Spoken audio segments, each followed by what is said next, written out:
Hvorfor er vi mennesker sådan, at når vi ser en pæn hvid væg og går tættere på, ja, endnu tættere på, så får vi altid øje på en fejl. Se, en lille fluelort. På afstand er det bare en hvid væg, men vi skal nok finde den lille fejl. Og når den arme stakkel, der har gjort på den hvide væg, kommer forbi, så slam!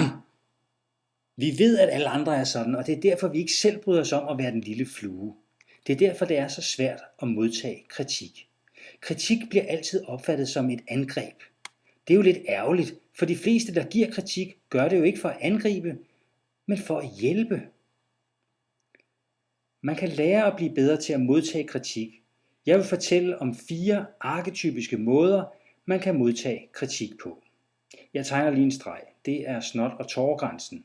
De 3 første strategier er under snot- og tåregrænsen, hvor de ustyrede følelser regerer.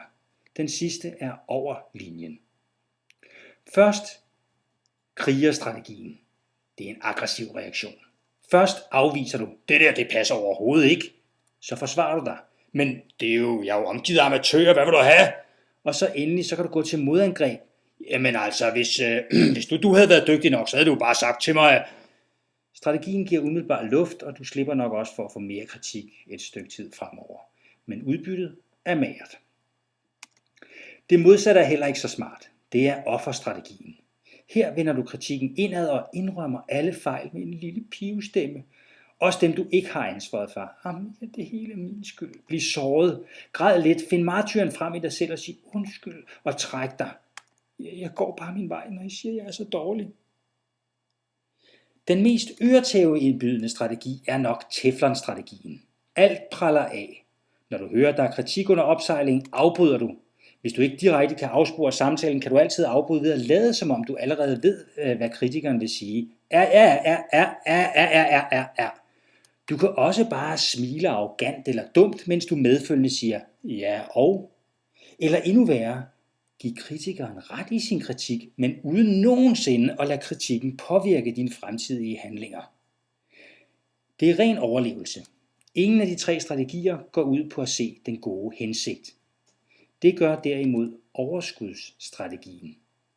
Jeg kalder den overskudsstrategien, fordi den kræver, at du er udhvilet og har selvværdet nogenlunde i orden, er tillidsfuld osv. Og det ved jeg godt, man ikke altid er. Men når du har overskud, så start med at lytte uden at afbryde. Når der er noget, du ikke umiddelbart forstår eller opfatter som et angreb, så spørg. Det er vigtigt, at du ikke forsvarer dig. Hvad er det, du synes, jeg skal gøre anderledes? Gentag så, hvordan du har forstået kritikken, og når du gentager, så gør det på en måde, så kritikeren forstår, at du anerkender hans eller hendes positive hensigt. Der er nogle mennesker, der lærer sig at bruge de første skridt her som en slags falsk teflonstrategi, sådan en glat måde at slippe igennem på. For ikke at falde i den fælde, må du overveje, om kritikken kan bruges til noget. Måske kan den, måske kan den ikke. Uanset om du kan bruge kritikken eller ej, og selvom der er gået et stykke tid, før du finder ud af det, så husk at sige tak.